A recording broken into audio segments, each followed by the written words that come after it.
Janet Miller, 34, was driving back from visiting family in northern Minnesota during a sudden January blizzard in 2018.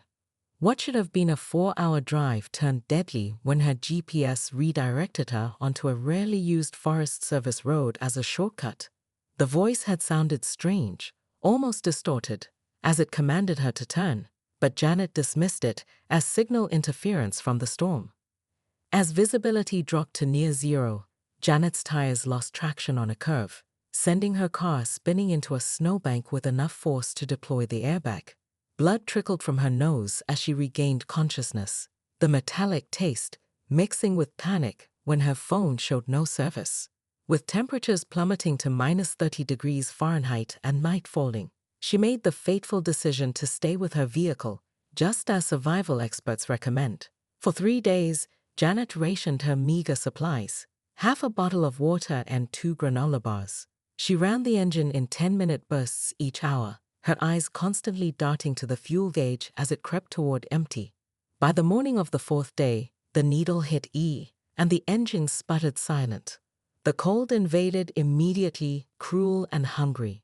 Frostbite had already begun claiming her toes, first tingling, then burning, then nothing at all. The silence of the forest pressed against the windows like a living thing. No passing cars, no distant sounds of civilization, only the occasional cracking of branches under the weight of snow, each sound making her heart race with momentary hope before plunging her deeper into despair. On the 5th night, she began hallucinating, convinced her dead mother was sitting in the passenger seat, whispering, "They're coming to get you, Janet. They've been waiting so long." In December 2003, park rangers discovered experienced backcountry skier Thomas Rundle, 42, nearly dead from hypothermia in an abandoned caretaker's cabin in Colorado's Rocky Mountain National Park. His body temperature had dropped to 82 degrees Fahrenheit, well below the threshold of survival, yet his heart continued beating. The medical staff called it miraculous. When Thomas finally regained consciousness at the hospital days later, his account sent them scrambling for psychological explanations. Thomas had been cutting through a secluded valley when the sky transformed from crystal blue to menacing gray in minutes. The whiteout came with unnatural speed, disorienting him completely. Just as panic set in, he glimpsed a shadowy structure through the curtain of white, a small cabin with a single light flickering in the window. Though Thomas later admitted he couldn't recall seeing a lantern or lamp inside. The cabin's door swung open at his touch, hinges strangely silent despite apparent age and disuse. A fire already burned in the hearth, though no smoke rose from the chimney when he had approached. Inside, yellowed logbooks filled a shelf, their pages brittle and stained. Thomas, grateful for the warmth, began reading accounts from a caretaker who had maintained the property in the 1950s. The entries started professionally, but deteriorated over months, describing visitors who appeared outside during storms, faces pressed against windows, and the growing suspicion that something in these mountains hunts during blizzards.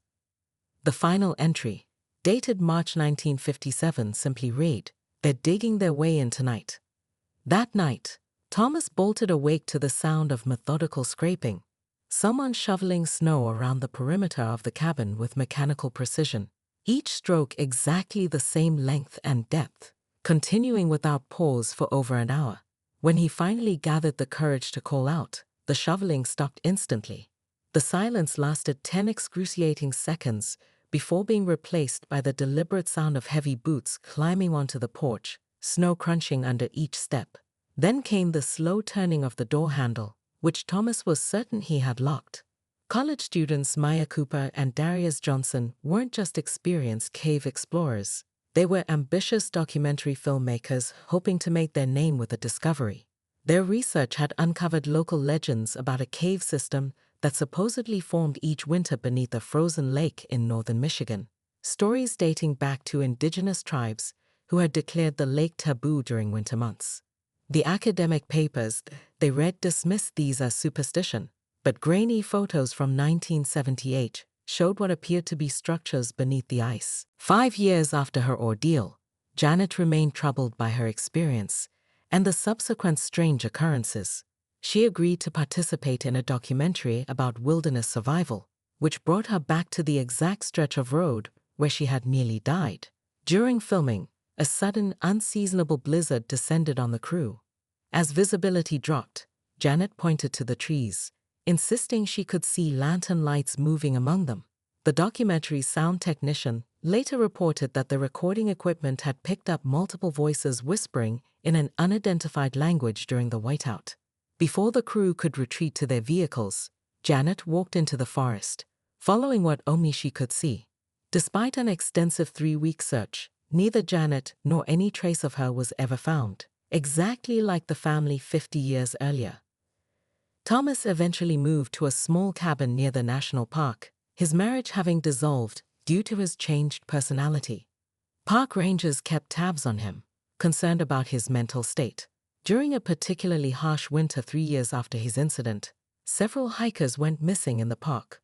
Search and rescue teams reported finding freshly shoveled paths in the snow after blizzards, paths that led nowhere and often ended at cliff edges or in the middle of frozen lakes.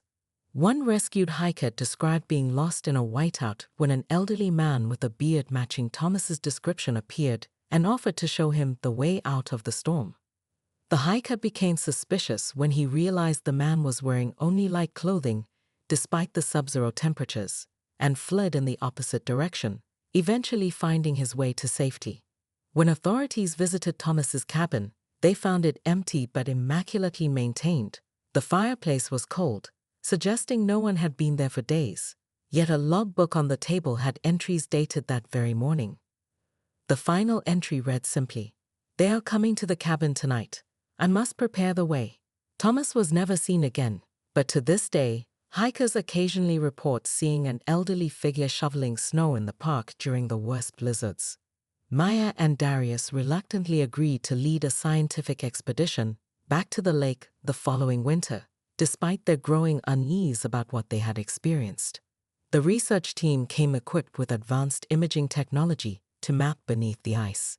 What they discovered defied explanation: an extensive network of tunnels and chambers that couldn't possibly form naturally, extending deep beneath the lakebed. Yet when divers attempted to access these spaces, they found only solid ice where the scans showed caverns should be. On the final night of the expedition, temperatures plunged to record lows. Maya and Darius walked out onto the ice in the middle of the night without informing the rest of the team. Security footage showed them standing hand in hand at the center of the lake, looking down at the ice. Around them, a perfect circle of ice began to glow with a blue luminescence. The footage showed the ice appearing to melt beneath them. Though the temperature was minus 40 degrees Fahrenheit, they descended into the water and never resurfaced. The scientific team fled the site as the glowing circle began to expand across the lake's surface. Satellite imagery in the years since has revealed that the lake no longer thaws in summer. Instead, it remains frozen year-round, with local residents reporting strange lights beneath the surface during winter months and whispers of other missing persons who felt inexplicably drawn to walk out onto the ice under the full moon. Investigators have found no conventional explanations for these 3 cases. They remain classified as unsolved, with the official records noting only that the victims were likely disoriented due to hypothermia or suffered accidents typical of winter wilderness conditions. Yet those who have reviewed all 3 cases note disturbing similarities: the victims' inexplicable behavior, the presence of guiding lights or figures in blizzard conditions, and the complete disappearance of those who returned to the sites of their original ordeals. Local folklore in these regions now warns against following any lights seen during snowstorms or trusting strangers who appear during blizzards offering to show the way to safety. Some believe these stories are connected to much older indigenous warnings about winter spirits that lure travelers away from safety, collecting souls during the longest, coldest nights of the year. Perhaps most disturbing of all, weather records indicate that each disappearance occurred during record-breaking cold, as if whatever lurks in winter's depths grows stronger as temperatures fall, waiting patiently for those moments when the barrier between our world and something much colder grows thin enough to reach through. In February 2019, the pair set out with professional equipment, including thermal cameras, ground-penetrating radar, and enough supplies for 3 days. When they missed their check-in call, search and rescue mobilized immediately. For 6 days, helicopters with thermal imaging scanned the frozen landscape while teams with cadaver dogs combed the shoreline. On the 7th morning, a local fisherman found them huddled in his ice fishing hut, a structure that had been thoroughly searched twice before. Both were severely dehydrated yet showed no signs of frostbite, despite temperatures that had dropped to -20 degrees Fahrenheit. Most puzzling were their identical symptoms: pupils dilated to maximum, skin with a faint bluish tint that doctors couldn't attribute to cold exposure, and a complete inability to tolerate warm rooms. The camera equipment was missing, but Maya's phone contained corrupted video files that technicians could only partially recover. Both students told identical stories with such conviction that the psychological evaluation team began to question their own assumptions. They described finding a perfect circular hole in the ice that opened for them and descending into crystalline tunnels that should not have been structurally possible. As they ventured deeper beneath the lake's surface, they discovered what appeared to be ancient carvings in the walls, symbols that matched no known language, but which both claimed they could somehow understand. The feeling of being watched intensified the further they went, manifesting as a pressure behind their eyes that felt like someone else looking through them. When their headlamps simultaneously failed, despite using different battery types, they made the most disturbing discovery. They could still see perfectly. The ice itself emanated a pulsing blue luminescence that seemed to respond to their presence, brightening where they placed their hands and dimming in the tunnels they left behind. By day 5, Janet's consciousness flickered like a dying light. Her feet had become foreign objects, blackened appendages that no longer registered pain.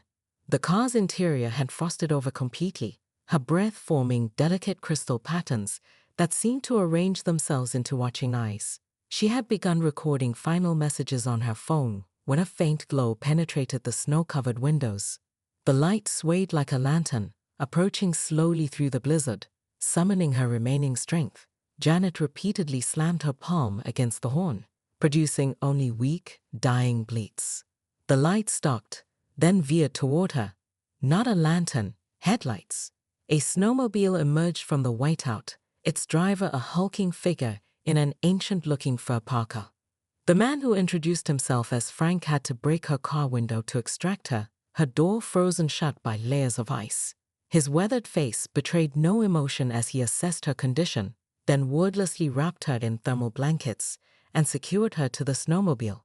"Lucky I found you," he shouted over the engine's roar. "Been 50 years since someone survived this long out here." The oddly specific timeframe barely registered in Janet's hypothermic haze. Frank's cabin lay hidden in a grove of ancient pines, the structure so weathered it seemed to grow from the forest floor.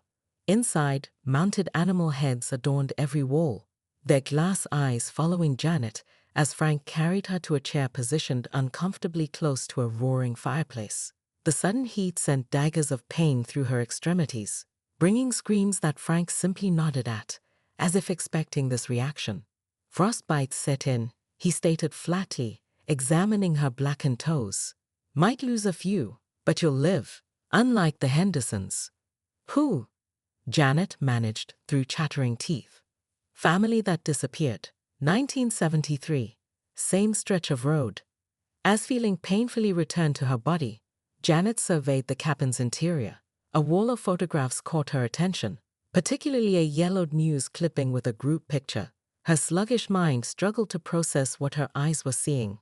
Her grandfather, decades younger, standing shoulder to shoulder with an unmistakably younger version of Frank. The caption read, "Search party assembles for missing Henderson family, January 1973. When questioned, Frank's expression hardened. "Your grandfather never told you. He was the only one who believed me about what really happened to them, about what's out there in the deep snow." He moved to a chest in the corner, retrieving a leather-bound journal. "He helped me document everything. The patterns, the lights, the voices in the storm." He thrust the book toward her, her grandfather's unmistakable handwriting, filling the margins with increasingly paranoid notes about winter entities and doors that only open in blizzards. Thomas lunged for the fireplace poker as the door handle turned against the lock with unnatural persistence. The metal bolt bent visibly with each attempt, the wood around it splintering in slow motion. He wedged a chair under the knob and frantically pushed the cabin's heavy oak table against the door. Outside, the turning handle stopped, replaced by the sound of footsteps slowly circling the cabin's perimeter. Perfect, measured paces testing each wall, each window, occasionally stopping to tap rhythmically on the glass. The night stretched endlessly as Thomas huddled by the dying fire, the poker clutched in white-knuckled hands. The footsteps never ceased, not for a moment, continuing their methodical circuit until the darkness outside gradually yielded to gray dawn. Only then did the pacing stop, ending precisely at the front of the cabin. Thomas waited, heart hammering, for 30 minutes of complete silence before desperation forced a decision. The storm had passed, and he needed to attempt the journey back to a main trail before another blizzard trapped him. With shaking hands, he dismantled his barricade and inched the door open, poker raised. What he found defied reason. Despite the heavy snowfall, overnight measuring at least 2 feet deep according to the walls of the cabin, there was a perfectly clear path shoveled from the door, not winding or meandering, but a precise straight line cutting through the snow toward what Thomas assumed must be the direction of the main trail. The path was immaculate, with vertical walls of snow on either side, as if cut by machinery rather than a shovel. More disturbing still was what wasn't there. No footprints along the cabin's perimeter where the pacing had continued all night. No evidence of any human presence despite the perfectly cleared path. With no better option, Thomas began following the unnatural corridor through the snow, constantly glancing over his shoulder. The sensation began almost immediately, an oppressive certainty that someone walked directly behind him, so close he could feel breath on his neck. Each time he spun around, the path behind remained empty, yet when he looked down, fresh footprints appeared in the snow just inches behind his own, materializing in perfect sync with his steps. The impressions were different from his hiking boots, larger, with an unusual rectangular shape and deep imprints, suggesting immense weight. The path led unerringly for 3 miles, never deviating by even an inch, until it connected precisely with the main park trail. Thomas's relief at seeing the marked path lasted only seconds before his legs buckled beneath him. As consciousness faded, he glimpsed 4 hikers rushing toward him, and behind them, at the forest's edge, a tall figure in dark clothing holding a snow shovel, its face obscured by swirling snow despite the clear day. The recovered video fragments from Maya's phone showed 2 explorers descending through an impossibly perfect circular shaft in the ice, the edges too smooth to be natural. Their excited narration turned to confused whispers as they ventured deeper. "The temperature should be dropping," Darius's voice noted, "but I'm sweating." The thermal camera confirmed this paradox. The ice registered at -15 degrees Fahrenheit, while their body temperatures remained perfectly normal without protective gear. Park rangers, intrigued by Thomas's story, showed him historical records of the cabin. The logs confirmed a caretaker named Harold Winters had died there in 1957, but the official cause was a heart attack, not insanity as the cabin logs had suggested. What disturbed the rangers was Thomas's detailed description of the cabin's interior, which matched photographs from the 1950s, not its current state. When they took Thomas back to the location once he had recovered, they found only the foundation stones of the cabin. The structure itself had burned down in the 1960s. Yet Thomas had sheltered somewhere, and his detailed description of the interior matched only historical records that he could not have accessed. Maya and Darius's medical tests showed several anomalies. Their core body temperatures were several degrees below normal, yet they showed no signs of hypothermia. Carbon dating of their clothing showed accelerated aging, as if the materials had been exposed to decades of wear in less than a week. Most disturbing was the video footage recovered from Maya's water-damaged phone. While mostly corrupted, several frames clearly showed ice tunnels that seemed to glow with an internal blue light. In one frame, barely visible in the background, was what appeared to be a humanoid figure made entirely of translucent ice, with hollow eyes fixed directly on the camera. Inside the rusted station wagon, Janet and her brother found identification, confirming it belonged to the missing family.